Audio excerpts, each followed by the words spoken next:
The knocking starts. The first night I heard it, I was unpacking the last of my boxes. It was well past midnight. My new house, a small 2-story place tucked at the end of a tree-lined road, still smelled like dust and pine wood. I'd just moved in 2 days earlier. Everything was quiet. No traffic sounds, no neighbors yelling through paper-thin walls like my last apartment. Just the faint hum of the fridge and the creak of old floorboards settling in. That's what I told myself, at least, when I heard the first knock. It came from under my bedroom floor. 3 soft, rhythmic taps. Then silence. I paused. Stood completely still in the middle of the room, with my toothbrush dangling in one hand. I waited, holding my breath. Nothing.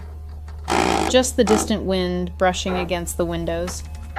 I exhaled slowly, shook my head, and blamed it on the house shifting in the cold. Old homes make noises. That's what people say, right? But the next night, the knocks came again. This time louder, closer. I was lying in bed, the room lit only by the soft orange glow of the hallway nightlight. I'd just turned the last page of a book when I heard it. Tap, tap. Same rhythm, same location, directly beneath my bed. I sat up, my heart suddenly thudding. The mattress felt colder than before. I swung my legs over the edge of the bed and placed my feet on the hardwood floor. Nothing moved. I crouched down and pressed my ear to the floorboards. My breath fogged the varnish. I waited, silence, until... tap. Right beneath my ear. I yelped and stumbled back, hitting my shoulder on the edge of the bed frame. This wasn't the house settling. This was intentional, deliberate, a pattern. Someone, something, was knocking from beneath the floor. I didn't sleep that night. I kept the light on and sat on the edge of my bed, listening. But after that last knock, it stayed quiet. No more sounds, just a long, unsettling silence. By morning, I convinced myself, again, it was nothing. A rodent, maybe. A loose pipe. I was being dramatic. Still, I bought a crowbar on my way home from work the next day. That night I waited. Fully dressed, flashlight in one hand, crowbar in the other. I sat cross-legged on my bed like some sleep-deprived sentry, watching the floor. Just after 1 a.m., it happened. Tap, tap. Same spot. Always the same spot. I got down on my knees. The floor felt colder here. I ran my hand along the wood and found the edges of a loose board, right where the knocks had come from. The seams were thin, but I could feel them. Something had been pushing up from underneath.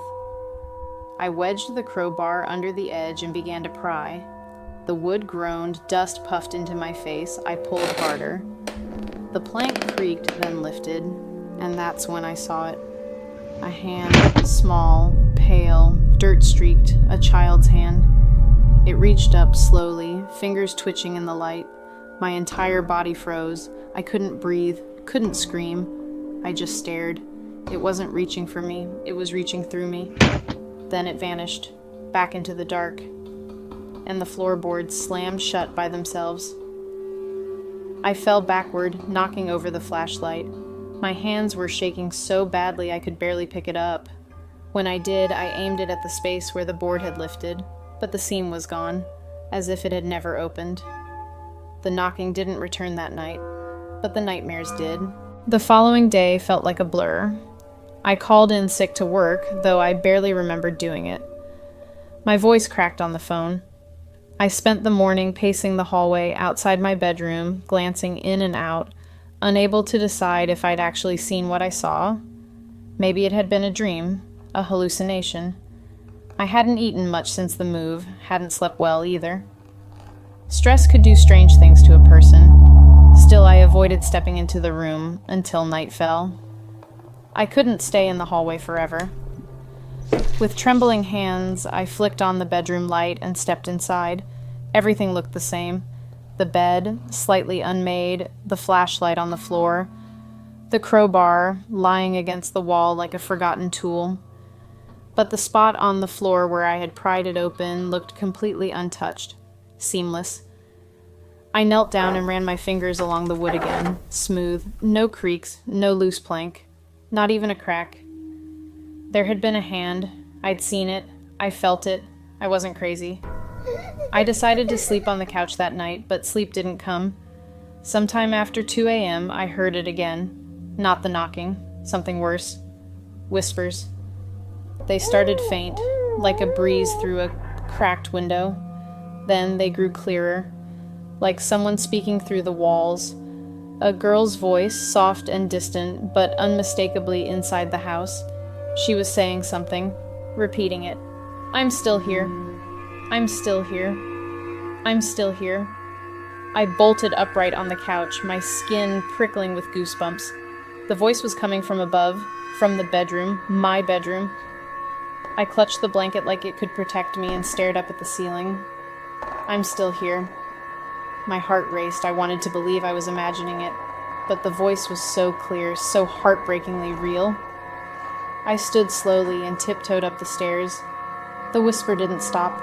It looped like a recording, not robotic but trapped, desperate. As I reached the top of the stairs, the air felt heavier, colder. The bedroom door was slightly ajar. A soft light spilled from under it, though I had turned everything off before coming downstairs. I pushed the door open. The bedside lamp was on, flickering. The room smelled of damp earth and something else, something sweet and rotten, like flowers left to decay in a vase. I'm still here. I'm still here. The voice came from beneath the floor again.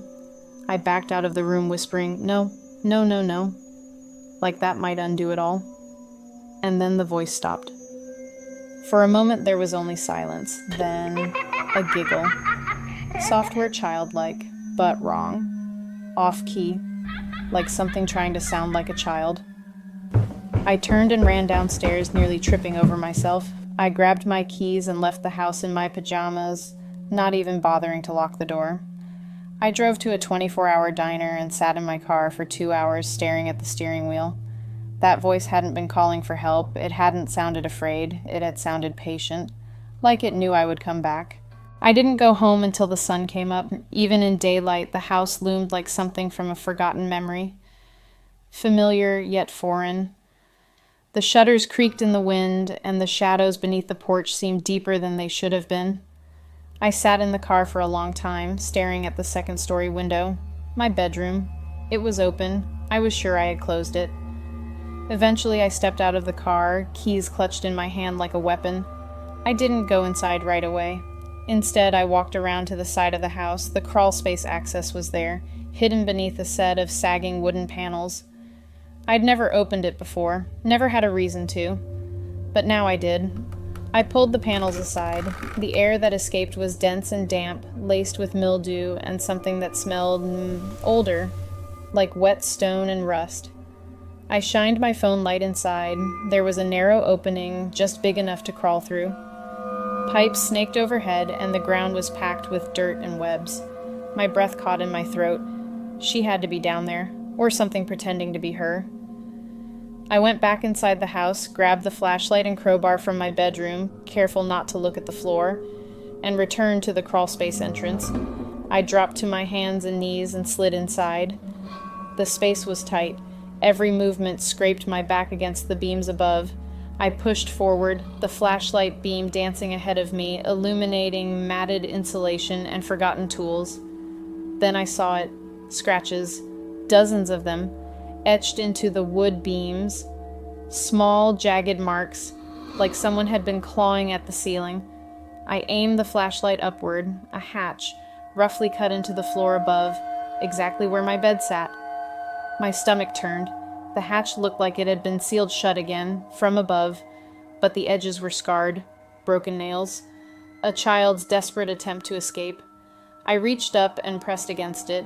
It gave way with a soft creak. Above me was my bedroom floor. Directly beneath where I'd first heard the knocking, I felt a shift in the air then, cold, like breath on the back of my neck.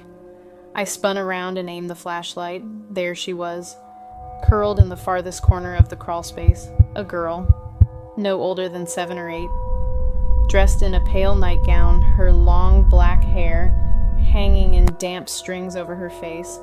Her arms were wrapped around her knees. She didn't move, didn't blink. I stared, heart pounding so loud I could hear it in my ears. Are you okay?" I whispered. She tilted her head slightly, then, without parting her hair, she spoke. "You heard me?" Her voice wasn't a whisper this time. It was clear, calm, too calm. I tried for so long. I wanted to move, I needed to, but I was frozen in place.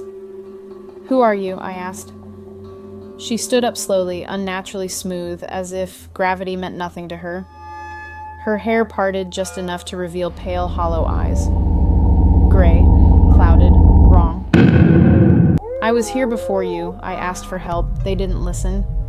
She took a step toward me. I flinched. They sealed me in, covered me up, pretended I never existed. My breath came in short, ragged bursts. "I'm not pretending anymore," she said. Then the flashlight died. Everything went black. I screamed and scrambled backward, scraping my elbows against the dirt, kicking blindly. I found the opening and burst out into the morning air, gasping, trembling, covered in soil and panic. I didn't look back. I didn't need to, because that voice, soft, cold, steady, echoed after me. "You opened the floor. Now I'm part of the house again." She follows me now. After the crawl space, everything changed. I didn't go back to work. I didn't call anyone. What would I even say? "Hey, there's a dead girl in my floor, and I think she followed me into the shower." Because that's exactly what happened. That night, I tried to wash the dirt off my skin. I turned the water as hot as I could stand, hoping it would erase the crawl space from my memory. But when I stepped out of the shower, the mirror was fogged, and on the glass, 5 small handprints, child-sized, pressed low, like someone had been standing there just watching me through the steam. I didn't scream. I couldn't. I just stood there, wrapped in a towel, shivering from more than cold. She was in the house, not beneath it, not under the floor, inside. That night, the bedroom light flickered for hours. Every time I turned it off, it clicked back on. Eventually, I unplugged the lamp entirely. The bulb still glowed faintly in the dark. I heard her pacing the floor above me when I tried to sleep on the couch. But my bedroom is on the top floor. There was no above. I started noticing things, small at first. A spoon moved from sink to table, the hallway light turning on by itself, my phone vibrating with no notifications, whispering when the wind was still, and the dreams. Every night I saw her, the girl. Standing at the foot of my bed, her wet hair dripping onto the floor, forming a dark pool that crept toward me. Sometimes she whispered things I couldn't understand. Sometimes she screamed. But worst were the nights she just stared, watching, waiting. I tried to leave the house, drove to a motel across town and paid for 3 nights in advance. But that first morning, I woke up with dirt on my feet, black under my nails, and the sound of knocking on the motel door. 3 taps, slow, measured. I looked through the peephole. No one was there. When I returned home, the front door was already unlocked. She wanted me back. She needed me here. It's not just that she was trapped, and it's that someone let her die in that crawl space. Someone heard her cries and did nothing. Someone sealed her in and built over the memory. And I think she wants me to pay for it, even though it wasn't me, even though I tried to help. But maybe it doesn't matter anymore, because last night she crawled into bed beside me. I didn't see her. I felt her. The mattress shifted, the air turned to ice, and something wrapped its fingers gently around my wrist, not squeezing, not hurting, just holding, like she never wanted to be alone again, and neither would I. I stopped sleeping, stopped eating too. I watched the walls, listened to the floor, counted the footsteps I never took. The house was no longer mine. Maybe it never had been. It belonged to her, and she was always here. She started speaking to me, not in whispers now, in full, deliberate sentences, always from behind, never from a face I could see. "You opened the way," she said once. "That means you stay." I tried to fight it at first, scrubbed the floor where her hand appeared, nailed the planks shut, salted every corner of the crawl space. She laughed. It echoed through the pipes, through my head. You're too late. I dug through city records, library archives, anything that might explain her. I found a single line in an old property document from 1974. A family, a missing child. Case closed due to lack of evidence. No name, no photo, just gone. They buried her, I think. Not properly. Not with love. Just under the floor. Like trash. And now she doesn't know who she is. But she knows I'm here, and I'm not leaving. I tried. God knows I tried. I packed a bag, booked a flight, stood at the front door, keys in hand. And then the air went still. So still I could hear my own heartbeat.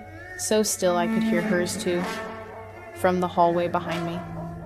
I turned. She was standing there, no longer hiding in shadows. The girl in the pale nightgown, her hair still wet, her skin gray and smooth like paper left out in the rain. Her eyes were hollow, sunken, but she wasn't angry. She was sad. You're the first one who listened, she said. Her voice sounded clearer this time. Human. I didn't want to hurt you. I opened my mouth to speak, to say anything, but she was already fading, becoming light, becoming silence. She left something behind, though, in the crawl space. I found it this morning, a shoebox wrapped in old ribbon. Inside, a faded photograph of a girl standing in front of this house, a birth certificate, and a newspaper clipping I hadn't seen before. 8-year-old girl vanishes. Mother claims she never existed. I sat on the floor for hours holding it all. And for the first time in weeks, the house was quiet. No whispers, no footsteps, just quiet. I thought that meant it was over. But then just now, as I sat down to write this, the light flickered, and the floor creaked behind me. She's still here, but she doesn't want revenge. She wants a name. She wants a story. She wants to be remembered. And I think that's why she chose me. The floor hasn't knocked since, but sometimes I still sleep with my ear to the ground, just in case she forgets I'm listening.